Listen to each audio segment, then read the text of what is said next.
एक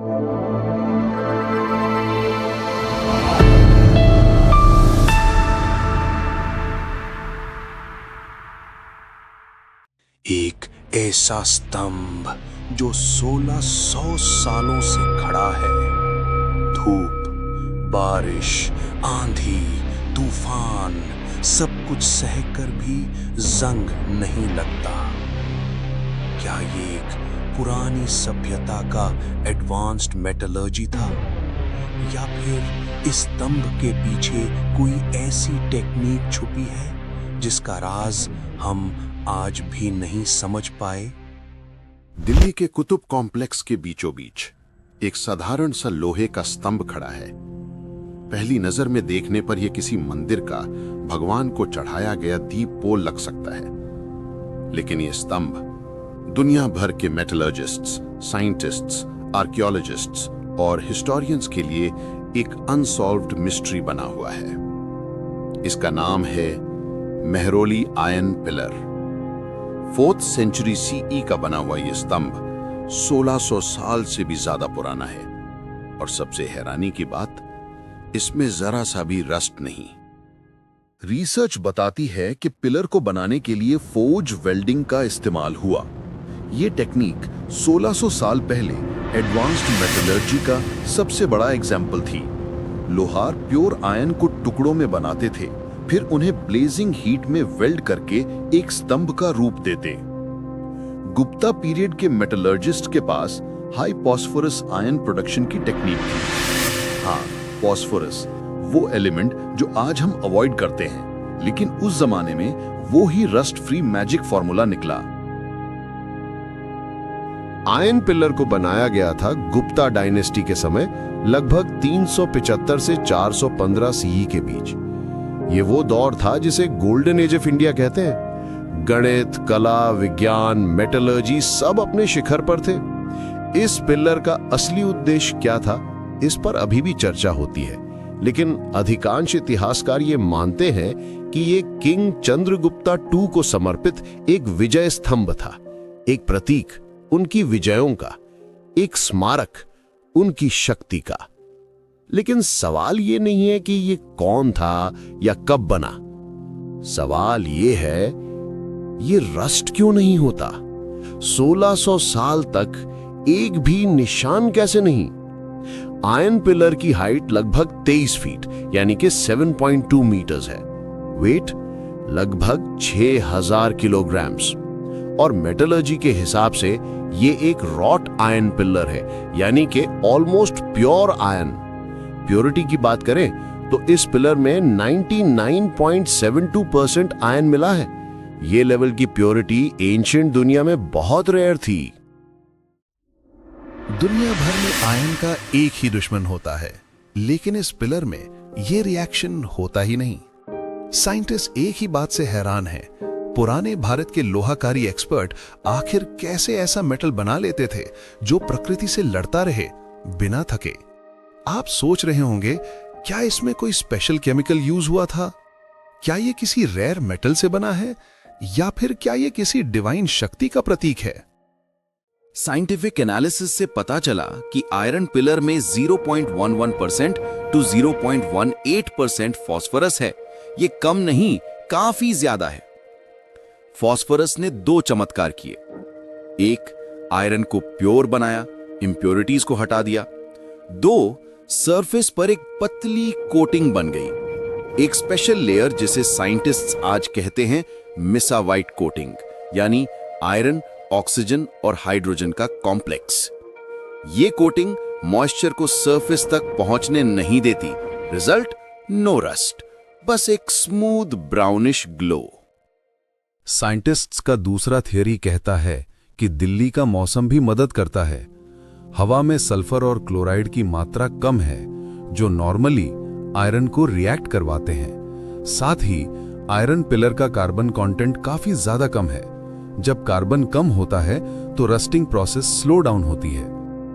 1600 साल में बरसात, पोल्यूशन, एसिड रेन, ह्यूमिडिटी सब कुछ बदल गया, लेकिन आयन पिलर नहीं बदला। एक बार 1900 में ब्रिटिश ने टेस्ट करने के लिए इस पर थोड़ा झटका दिया और तब भी ये स्ट्रक्चरली साउंड पाया गया। आज के मॉडर्न आयन से कंपेयर करो तो मॉडर्न आयन 10-15 साल में रस्ट करना शुरू कर देता है, but this pillar 16 centuries, zero rust. सबसे बड़ी हैरानी तब होती है जब साइंटिस्ट्स बताते हैं कि आयरन पिलर पर बनी प्रोटेक्टिव लेयर समय के साथ और ज्यादा स्ट्रॉन्ग होती जाती है। मिसावाइट कोटिंग हर साल थोड़ी थोड़ी बनती रहती है, एक gradual, natural, self healing shield, जैसे प्रकृति स्वयं इस स्तंभ को प्रोटेक्ट कर रही हो। एक और मिसकंसेप्शन यह है कि आयरन पिलर को अशोका पिलर कहा जाता है, लेकिन रिसर्च कहता है कि यह अशोका ने नहीं बनवाया था। इसके इंस्क्रिप्शन में भी चंद्रगुप्ता द्वितीय का जिक्र मिलता है, अशोका का नहीं। तो फिर लोग इसे अशोका पिलर क्यों कहते हैं? शायद इसलिए क्योंकि भारत में स्टोन पिलर्स के साथ सबसे पहला नाम अशोका का ही याद आता है, लेकिन ये एक गुप्ता एरा मार्वल है, ना कि मौर्यन। सबसे दुख की बात यह है कि गुप्ता एरा का ये मेटलर्जी सिस्टम आज खो चुका है। हम लोग इस टेक्निक को दोबारा रिक्रिएट करने की कोशिश कर चुके हैं, लेकिन परफेक्ट रिजल्ट अभी तक किसी ने नहीं निकाला। ये क्राफ्ट्समैनशिप, ये स्किल, ये नॉलेज एक समय के साथ गायब हो गया और आयरन पिलर एक यादगार बनकर रह गया। ये स्तंभ एक बहुत बड़ा प्रमाण है कि भारत में मेटलर्जी किसी भी अन्य देश से पीछे नहीं, बल्कि कई जगह उनसे आगे था। कुछ लोग इसे एंशिएंट एडवांस टेक्नोलॉजी का नाम देते हैं और कुछ लोग कहते हैं कि ये एक मेटलर्जिकल एक्सीडेंट थी, एक ऐसा टेक्निक जो गलती से चलती रही और हमें पता भी नहीं चला कि हमने क्या बना दिया। जो सच है वो बस इतना है, आयरन पिलर दुनिया का एक लौता rust resistant ancient iron structure है और ये ह्यूमन क्रिएटिविटी और क्राफ्ट्समैनशिप का एक टाइमलेस उदाहरण है। एक और थ्योरी कहती है कि आयरन पिलर ओरिजिनली दिल्ली का नहीं था, वो बनाया गया था उदयगिरी में, मध्य प्रदेश में। फिर किसी गुप्ता राजा ने इसे यहां शिफ्ट किया। 5-6 टन आयरन का स्तंभ, बिना मॉडर्न क्रेन के 400-500 किलोमीटर का सफर, एक बहुत बड़ा इंजीनियरिंग चैलेंज था। यह भी एक प्रमाण है कि एंशिएंट भारत में इंजीनियरिंग काफी एडवांस थी। ये स्तंभ सिर्फ मेटलर्जी का मार्वल नहीं, एक कल्चरल सिंबल भी था। इसको विष्णु के चक्र का प्रतीक माना गया और ओरिजिनल इंस्क्रिप्शन में लिखा है कि ये स्तंभ भगवान विष्णु की जीत का प्रतीक है। आज के मॉडर्न टाइम्स में आयरन पिलर को करोजन से बचाने के लिए स्पेशल केयर की जरूरत होती है। टूरिस्ट्स के टच करने से ऑयली फिंगरप्रिंट्स इसके प्रोटेक्टिव लेयर को डैमेज कर सकते हैं, इसलिए इसके अराउंड एक प्रोटेक्टिव फेंस लगाया गया।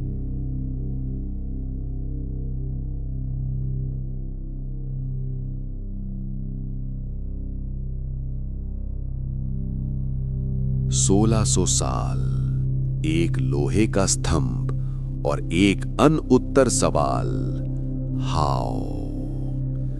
आज भी साइंटिस्ट्स ये नहीं समझ पाए कि आयरन पिलर की रस्ट रेजिस्टेंट कोटिंग क्यों बनती रही, कैसे मेंटेन होती रही, और एंशिएंट भारत के लोहे में इतना कम कार्बन, इतना हाई फॉस्फोरस कैसे आता था। आयरन पिलर हमें एक बात सिखाता है कि इतिहास कभी सिंपल नहीं होता। कभी-कभी एक सिंपल धातु का स्तंभ भी ह्यूमन हिस्ट्री का सबसे बड़ा राज बन जाता है। शायद कुछ राज हमेशा राज ही रहने के लिए होते हैं।